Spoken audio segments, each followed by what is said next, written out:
basairi illallah ta'ala, maka secara hakikat tidak ada yang layak, yang pantas untuk dicintai menurut pandangan orang-orang yang memiliki penglihatan hati dzawil basar, kecuali Allah Ta'ala yang paling layak untuk dicintai adalah Allah Subhanahu wa Ta'ala. Wala mustahiqqa lil mahabbah siwahu, dan tidak ada yang berhak untuk dicintai selain Allah Subhanahu wa Ta'ala. Lanjut. Wa syu'bata al-khamisata asyarata ta'zimu qadri nabiyina Muhammadin sallallahu alaihi wasallam. Cabang keimanan yang ke-15 ialah mengagungkan kedudukan Nabi kita Muhammad sallallahu alaihi wasallam. Jadi dengan mengagungkan ya kedudukan Nabi kita Muhammad sallallahu alaihi wasallam, itu berarti cabang keimanan ada yang kita laksanakan. Ini di sini urutan yang ke-15. Bentuk atau contoh daripada mengagungkan kedudukan Nabi kita Muhammad SAW seperti apa? Ya'rifa uluwa qadrihi, yakni mengetahui, kita harus tahu tentang luhurnya kedudukan Nabi Muhammad SAW. Pertama kita harus tahu bahwa Nabi Muhammad SAW memiliki kedudukan yang mulia, yang tinggi. Kita harus tahu. Wa yarnya al-adab 'inda dzikrihi, dan menjaga adab, menjaga kesopanan, etika. Saat apa? Inda dzikri, saat menyebutkan nama baginda Nabi aku Muhammad sallallahu alaihi wasallam. Itu ana sopan santun karo Kanjeng Nabi. Jangan sampai ya menyebut nama Nabi cuman Muhammad atau Ahmad saja, ya nggak sopan. Kita saja di lingkungan sekelasnya sama Pak RT aja, kita nggak langsung nyebut namanya kok. Kadang sudah Bapak ada tambahannya Pak RT, manggil Pak Lurah aja kadang nggak cukup sekedar Pak, kayak gitu kan, ada tambahan Pak Lurah mau kemana, kayak gitu ya.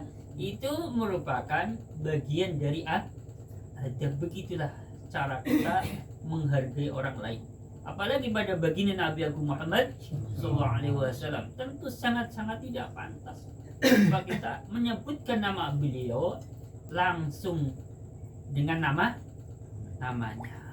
Mesti ada tambahannya lah, junjungan kita Nabi Muhammad SAW, apa Nabi yang mulia Muhammad SAW, apa Nabi pilihan Nabi Muhammad SAW, atau apalah ya. Dan langsung disebut nama. Jadi kalau kita langsung menyebut nama, itu namanya nggak sopan. Terus wasimang ismihi, dan juga menjaga adab, menjaga kesopanan. Saat apa? Saat disebutkan nama baginda Nabi Agung Muhammad sallallahu alaihi wasallam, dan juga harus menjaga adabnya. Adabnya bagaimana ketika nama Nabi Muhammad SAW disebut? Tentu membaca salawat sallallahu alaihi Muhammad, kayak gitu. Ada tambahan lagi, wahadisi, dan juga ketika hadis-hadis Nabi Muhammad SAW dibacakan, diceritakan, ya, juga kita menjaga adab. Ya, itu cara apa? Cara kita mengagungkan kedudukan Nabi Muhammad SAW. Jadi jangan sampai ya ketika kita tahu ya itu tulisan-tulisan yang isinya adalah hadis-hadis Nabi, kita mesti bisa membedakan ya mana sekedar tulisan Arab, mana hadis Nabi. Kalau kita tahu bahwa itu hadis Nabi Muhammad SAW, kita mesti menjaganya, merawatnya ya. Jangan sampai naruh sembarangan ya. Sering kok mengutin tulisan-tulisan kayak gitu. Saya baca ini ternyata hadis Nabi, saya ambil kayak gitu. Bismillahirrahmanirrahim. Biasanya itu kalau di masjid-masjid yang membagikan ini, apa namanya? Apa namanya itu? Ya, itulah buku-buku yang kecil lah. pamflet itu kan. Ya, yang isi Yang paling-paling. buletin. Ya, buletin apa namanya itu yang paling-paling 2 lembar. Itu yang saya sedihnya gini loh. Itu jelas-jelas ada ayatnya, ada hadis Nabi. Naruhnya di mana? Di bawah ini. Saya berapa kali itu nemuin kayak gitu. Saya ambil aja. Ada kalanya saya bawa pulang, ada kalanya saya taruh. Pokoknya yang penting jangan di lantai lah. Saya amalin taruh. Pokoknya di tempat yang lebih tinggi yang sekiranya nggak keinjak. Ini kita sudah tahu ini ya. Mohon minta bantuannya kepada teman-teman sekalian apabila kita Jumatan menemukan itu buletin itu biasanya ada ayat suci Al-Quran, ada hadis-hadis Nabi. Tolong diambil, kalau nggak mau baca paling nggak diambil. Insya Allah itu udah bagian dari apa? Bagian bahwa kita sudah membuktikan mengagungkan baginda Nabi Agung Muhammad Sallallahu Alaihi Wasallam dengan cara apa? Merawat, menjaga hadis-hadis beliau. Ya, lanjut. Bismillahirrahmanirrahim. Wa yuksiru as-salata wassalam alaihi. Dan juga memperbanyak bacaan sholawat dan salam atas baginda Nabi Agung Muhammad Sallallahu Alaihi Wasallam. Selain tadi ya, mengetahui kedudukannya, menjaga adab ketika disebutkan nama beliau, dan juga ketika mendengarkan nama beliau disebut, dan juga menjaga hadis-hadis Nabi Muhammad Sallallahu Alaihi Wasallam supaya tulisannya tidak diinjak-injak, terhinakan, dan juga memperbanyak sholawat. Lanjut. Wa ya'taniya fi idbangi sunnatihi, dan bersungguh-sungguh dalam hal apa? Bersungguh-sungguh di dalam mengikuti sunnah baginda Nabi Agung Muhammad Sallallahu Alaihi Wasallam. Jadi mulai ya sekarang inilah apa namanya, jangan sekali-kali kita mengatakan seperti ini, tah sunnah inilah, kan namanya sunnah kan ngelakoni dapat pahala, nggak ngelakoni nggak dapat dosa. Memang itu pelajaran yang kita dapat sewaktu SD, memang begitu ya, ya memang begitu ya. Yang namanya amalan sunnah, mana yang menjalankan dapat pahala, yang tidak menjalankan tidak berdosa. Tetapi buat kita yang sudah umur lah ya, paling tidak melaksanakan sebagian sunnahnya, dan juga tidak mengatakan sunnah inilah ya. Sekalipun kita memang nggak mampu di bagian itu untuk melaksanakan, tapi jangan sekali-kali mengatakan sunnah inilah. Takutnya nanti kita terus-menerus menyepelekan kayak gitu ya, takutnya menyepelekan. Jadi ya sebisa mungkin ya perkara sunnah itu mau dihukumi seolah anggap saja koyo-koyo perkara wajib. Untuk apa? Untuk membuktikan bahwa kita ini cinta pada baginda Nabi Agung Muhammad Sallallahu Alaihi Wasallam. Bismillahirrahmanirrahim.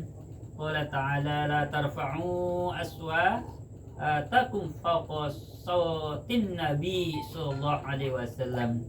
Sesuai dengan firman Allah yang artinya kurang lebih la tarfa'u, janganlah kalian mengeraskan aswatakum, suara kalian, fawqa sautin Nabi Sallallahu Alaihi Wasallam, di atas atau melebihi suara Nabi Muhammad Sallallahu Alaihi Wasallam. Artinya memang harus menjaga adab dengan baginda Nabi Agung Muhammad Sallallahu Alaihi Wasallam. Walaupun kita memang sudah tidak tidak ketemu dengan beliau secara langsung. Lanjut. Bismillahirrahmanirrahim. Wa syu'batu asadisata asyara al-bukhlu bidinil islami. Cabang keimanan yang ke-16 yaitu bakhil, pelit, bidinil islami, dengan agama Islam ya. Jadi cabang keimanan yang ke-16 harus pelit dengan agama Contohnya pelit dengan agama Islam seperti apa? Ka'ayyakuna al-qatlu wal idkhalu fin nari ahabbu ilaihi minad dukhuli fil kufri. Contohnya seperti apabila seseorang dibunuh, ya, harus mati, ya, dan dimasukkan di dalam api, itu lebih baik dibandingkan harus masuk dalam kekafiran. Jadi artinya agama di atas segala-galanya. Jadi jangan sampai karena urusan materi kemudian agama di nomor duakan. Ya, paling tidak kita seperti itulah. Paling enggak ini pembuktian aktifnya kita di dalam majelis taklim sebagai bukti bahwa kita ini betul-betul memperhatikan tentang Islam. Bismillahirrahmanirrahim. Wa ya'rifa anna dinahu a'azza alaihi min jami'i auladihi wa amwalihi. Ya. Dan juga mengetahui bahwasanya agama Islam itu lebih luhur, lebih mulia di atas segala-galanya, di atas anak-anaknya, di atas hartanya. Artinya tidak ada yang lebih mulia dibanding agama. Ya, jadi dunianya sebanyak apapun, anak-anaknya walaupun hebat-hebat, masih belum ada apa-apanya dibandingkan dengan agama. Artinya agama di nomor satukan. Bismillahirrahmanirrahim. Hukiya anna Umar ibn Abdul Aziz fi waqti khilafatihi arsala jama'atan ila Rumi li ajlil khuswi fantahasamu asira ishruna syakhsun minhum wa amara Qusayriyu ar-Rumi wahidan minhum ayyadkhula fi dinihi wa ya'budu as-sanama wa qala in dakhalta fi dini wa sajadta lis-sanami aj'aluka amiran fi baladin azimatin. Jadi diceritakan bahwasanya di masa pemerintahan Umar bin Abdul Aziz, saat itu Umar bin Abdul Aziz mengutus sebagian orang, diutus kemana? Diutus ke negeri Ar-Rum. Daerah mana nih? Ar-Rum. Ya? Romawi ya Pak? Romawi. Mungkin Romawi ya. Ya. Untuk apa diutus ke sana? Diutus ke sana memang untuk pergi, ya, bertempur melawan orang-orang kafir. Kemudian ada 20 orang yang kebetulan ketangkap, ya, oleh tentaranya Rum. Setelah tertangkap, maka mereka diminta untuk masuk agama dia, sama raja Rum sana diminta untuk masuk agamanya. Jadi kalimatnya indakhalta fi dini wa sajadta lis-sanami aj'aluka amiran fi baladin azimatin. Kalau kamu masuk pada agamaku dan kamu mau bersujud pada berhala-berhala, maka aku jadikan kamu sebagai pemimpin di suatu negara yang sangat besar. Jadi kalau mau masuk ke agama dia, mau menyembah berhala, maka akan dijadikan seorang pemimpin. Tapi rupanya, ya, utusan dari Umar bin Abdul Aziz ini justru menolak dengan lantang. Wa illam tadkhul fi dini aqtaltu wa adribu unuqaka bisayf. Jadi apabila diancam nih, apabila kamu tidak mau masuk ke agamaku, maka akan aku bunuh. Tapi jawaban, ya, salah satu para prajurit yang tertangkap justru jawabannya begini: la abi wa adina bidunya. Aku tidak akan menjual agama dengan dunia. Tadi padahal ditawari kalau mau masuk agama dia akan dijadikan seorang pemimpin di suatu wilayah yang sangat luas, tapi menolak. La abi wa adina bidun. Ya, ini adalah contoh seseorang yang sangat pelit dengan agama. Artinya ditukar dengan apa saja. Tidak boleh tidak rela. Setelah mendengar jawaban itu, maka sang raja memerintahkan prajuritnya untuk membunuhnya. Fa'amara biqatli faqutila fil midani. Kemudian sang raja menyuruh prajuritnya untuk membunuh dan dibunuh di tengah-tengah alun-alun. Wa duriba unuquhu bisaif. Lehernya dipotong dengan pedang. Fadara ru'suhu fil midani wa kana yaqra'u hadhil ayata ya ayyatuhan nafsul mutmainnah irji'i ila rabbika radiyatan mardiyah wadkhuli fi ibadi wadkhuli jannati. Jadi setelah kepala utusan dari Umar bin Abdul Aziz dipenggal, kepala ini muter-muter di alun-alun di lapangan, muter-muter seraya membaca.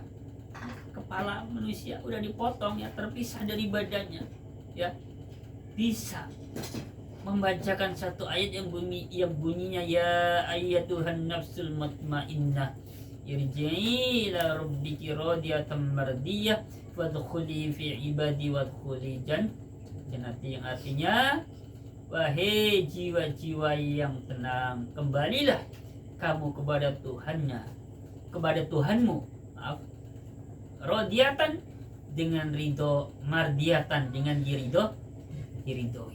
Jadi ridho dan diridhoi. Kadang ada kalanya orang ridho tapi tidak diridhoi. Di sini ia ridho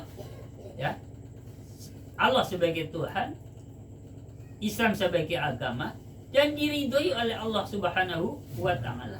Diakui dia sebagai hambanya. Maka fadkhuli, masuklah kamu pada hamba-hambaku, dan masuklah kamu dalam surga. Jadi artinya jaminan masuk surga orang ini. Ya Allah. Ini saja dulu ya. Semoga ada manfaatnya buat saya, buat teman-teman sekalian, walaupun sedikit. Semoga istiqomah ya. Semoga istiqomah. Ayo kita istiqomahkan membaca zikiran ya, biar istiqomah ini mumpung malam Jumat juga.